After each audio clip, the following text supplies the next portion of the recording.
नमस्कार, मैं कमलेश कबीर आपका एक बार फिर स्वागत करता हूं इस नए एपिसोड में। 2 महीने पहले मैंने ऑपरेशन टाइगर की बात की थी और उस वक्त मैंने ये बात क्यों की थी, क्योंकि उस वक्त राज्यसभा के कुछ सदस्यों का कार्यकाल पूरा हो चुका था और उनमें से एक थी प्रियंका चतुर्वेदी। फिर सवाल यह था कि अब राज्यसभा की जो सीटें खाली हुई है उन सीटों के ऊपर आखिर महाराष्ट्र में जो गठबंधन था, या आप कहें कि महाविकास आघाड़ी था, उसकी तरफ से राज्यसभा का उम्मीदवार कौन होगा। तो उस वक्त प्रबल संभावना थी कि उद्धव ठाकरे की शिवसेना से ही कोई कैंडिडेट होगा, क्योंकि लोकसभा में या आप कहिए कि महाराष्ट्र की विधानसभा में अगर शिवसेना का गणित देखोगे तो वो बाकी दूसरे दोनों दलों के ऊपर भारी दिखाई दे रही थी। बावजूद इसके शरद पवार को राज्यसभा भेजा गया और उस वक्त 2-3 वीडियो हमने बनाए थे और उस वक्त हमने बात की थी कि ऑपरेशन टाइगर बहुत जल्द हो सकता है। तो अब उद्धव ठाकरे की शिवसेना के पास राज्यसभा में 9 सांसद है, जिसमें से एक सांसद आपको पता है संजय राउत।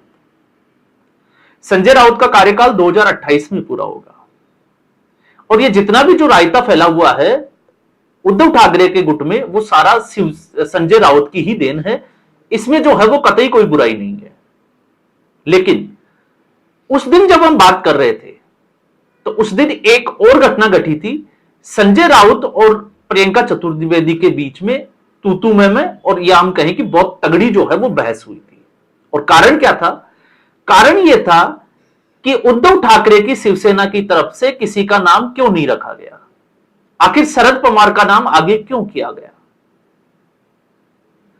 और उसके पीछे का कारण था संजय राउत, क्योंकि अगर संजय राउत ऐसा नहीं करते तो 2028 के बाद संजय राउत का क्या होगा आप समझ सकते हैं। तो संजय राउत ने पहले ही शरद पवार का नाम आगे कर दिया ताकि कांग्रेस पार्टी और उद्धव ठाकरे की शिवसेना को कोई दिक्कत नहीं आए और राज्यसभा की सीट चली गई एनसीपी शरद पवार के पास।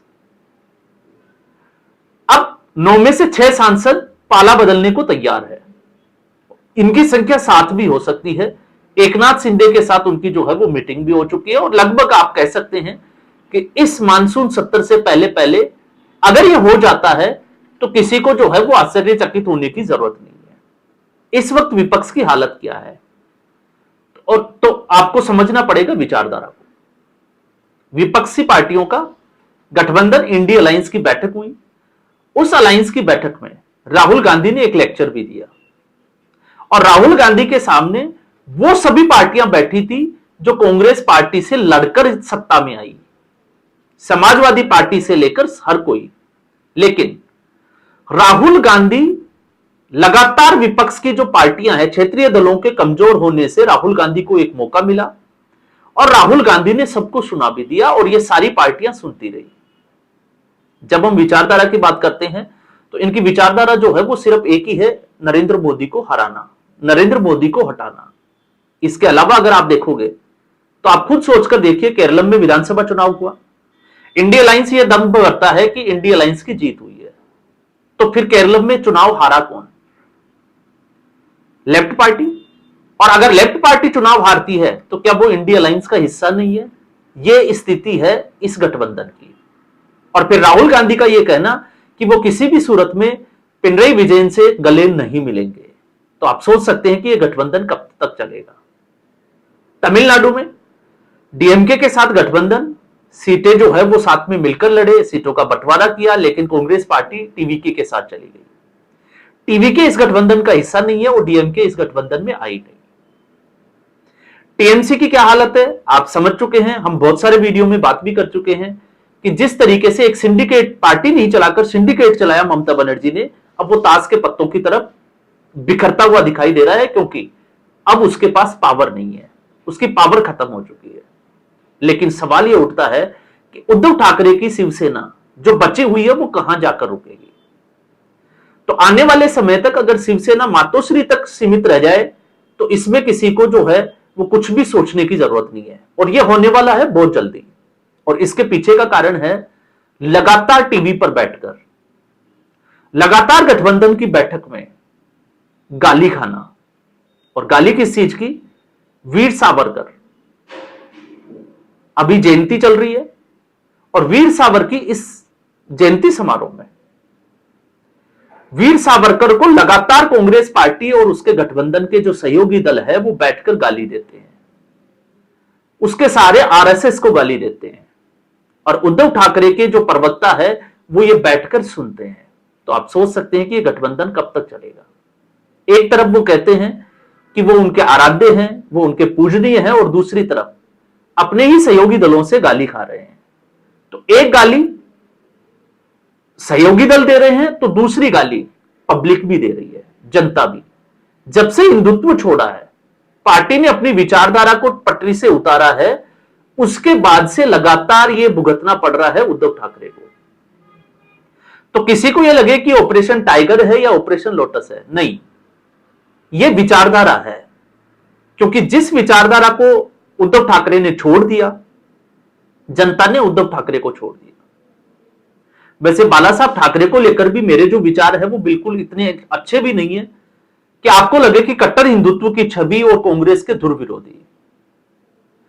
वो जब राम मंदिर का आंदोलन चला उससे पहले अगर आप बाला साहब ठाकरे को पढ़ोगे, और मैं चाहता हूं कि आप लोग पढ़े, आपातकाल के समय गिरफ्तारी से बचने के लिए कांग्रेस पार्टी का समर्थन किया, तो राजनीति में रंग जो है वो बदल जाते हैं। लेकिन 1989 के बाद में बाला साहब ठाकरे ने जो अपनी छवि बनाई कट्टर हिंदुत्व की, उसके बाद उन्होंने कभी समझौता नहीं किया। और 1992 में जब यह कहना कि राम मंदिर के आंदोलन में शिवसेना का योगदान था और उससे गर्व, उनका सीना जो है वो गर्व से चौड़ा हो जाता है, उसके बाद में 1995 पहली बार एक ऐसा समय आया जब शिवसेना को सबसे ज्यादा सीटें मिली, लगभग 95 सीटें। और उसके बाद में जो स्थिति बनी, आप देखिए, भारतीय जनता पार्टी के सहयोग से लगातार शिवसेना का कद बढ़ता रहा, और एक समय ऐसा था कि सभी नेता, चाहे वो किसी भी राजनीतिक दल से हो, अगर बाला साहब से ठाकरे से मिलना है तो मातोश्री जाना पड़ता था। लेकिन आज उद्धव ठाकरे ने मातोश्री की हैसियत इतनी जो है वो छोटी कर दी कि अब वो खुद बाहर निकलते हैं और 10 जनपद के चक्कर लगाते हुए नजर आते हैं, और 10 जनपद लगातार उनको हर बैठक में जलील करता है, और बावजूद इसके वो जो है वो जलील होते रहे। तो एकनाथ शिंदे ने पार्टी तोड़ी, पार्टी क्यों टूटी आप समझ सकते हैं। लेकिन अब जो है वो अगला, वो है भारतीय जनता पार्टी और एनडीए गठबंधन। 240 सीटों के बावजूद जो है वो उस तरफ आगे बढ़ रहे हैं, और यह दिखाना कि तीसरे टर्म में भारतीय जनता पार्टी को भले ही सीटें कम मिली हो, लेकिन बाकी 2 टर्म से ज्यादा मजबूत इस वक्त जो है वो भारतीय जनता पार्टी दिखाई दे रही है। तो 303 और 282 जो सीटें आई थी, सॉरी, उसके सामने 240 सीटें ज्यादा मजबूत दिखाई दे रही है। और मजबूत इसलिए दिखाई दे रही है कि विपक्ष एक कोने में सिमटता हुआ दिखाई दे रहा है, और विपक्ष के पास कोई उम्मीद जो है वो दिखाई नहीं दे रही कि चुनाव जीतना कैसे है। सिर्फ भरोसा रखना है राहुल गांधी के मुताबिक, और आपने लड़ाई लड़नी है, हार नहीं माननी। लेकिन लड़नी कैसे है? कांग्रेस पार्टी अभी तक, क्योंकि कांग्रेस पार्टी के पास कर्नाटक है, हिमाचल प्रदेश है, तेलंगाना है, लेकिन एक भी मॉडल इस देश के सामने नहीं रख पाई कि हमने यहां पर सरकार चलाई, हमने ये बदलाव किया, और ये हमारे मास्टर स्ट्रोक थे जिसके आप कह सकते हो कि साथ में वो भारतीय जनता पार्टी को घेर सके। लेकिन ऐसा कुछ राहुल गांधी बोलते हुए दिखाई नहीं देते। तो ममता बनर्जी कांग्रेस पार्टी से निकली, शरद पवार कांग्रेस पार्टी से निकला। तो ऐसी स्थिति में अगर ये पार्टियां टूट जाती है, कांग्रेस पार्टी में विलय भी कर जाती है, तो इन पार्टियों का ज्यादा नुकसान आप कह सकते हो कि नहीं है। लेकिन अगर उद्धव ठाकरे कंप्लीटली अगर आप देखिए कि बाहर हो जाते हैं और सिर्फ मातोश्री तक सीमित हो जाते हैं, तो आप सोच सकते हैं कि उद्धव ठाकरे की शिवसेना को कितना बड़ा नुकसान है, सिर्फ एक विचारधारा के लिए।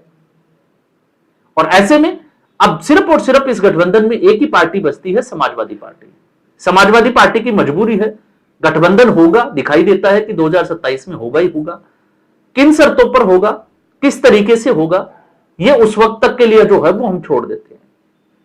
लेकिन अखिलेश यादव की मजबूरी है कांग्रेस पार्टी के साथ चलना। अगर वो गठबंधन नहीं करती है तो स्थिति इससे भी ज्यादा खराब हो सकती है। तो विचारधारा की नहीं, गरीबी में आटा गीला है, इसलिए मजबूरी में अखिलेश यादव को कांग्रेस पार्टी के साथ समझौता करना पड़ रहा है। वरना ना तो अखिलेश यादव जो है वो समझौता करना चाहते हैं, ना कांग्रेस पार्टी। इस गठबंधन की स्थिति कुल मिलाकर जो है वो ठीक ऐसी ही नजर आती है। तो मानसून सत्र आने वाला है और उससे पहले आप और हम एक नई, जिसको अब कहें कि भारतीय जनता पार्टी की रणनीति कहिए या किसी भी तरीके से, कौन सा बिल लेकर आएगी, किस तरीके से लेकर आएगी, कौन सा टेस्ट करने वाली है, कौन सा एक्सपेरिमेंट होगा, उस पर जो है वो पूरे देश की नजर बनी हुई है। और ऐसा जो है वो नरेंद्र मोदी करेंगे, ये साफ तौर से दिखाई देता है। लेकिन उसकी शर्त पे, या अगर आप देखिए कि उसका नुकसान टीएमसी अकेले नहीं, अब उद्धव ठाकरे को एक बार फिर जो है वो भुगतना पड़ेगा। तो आज के एपिसोड में बस इतना ही। उम्मीद करूंगा वीडियो एपिसोड आपको पसंद आया होगा। वीडियो को लाइक करें, शेयर करें, चैनल जरूर सब्सक्राइब करें। धन्यवाद।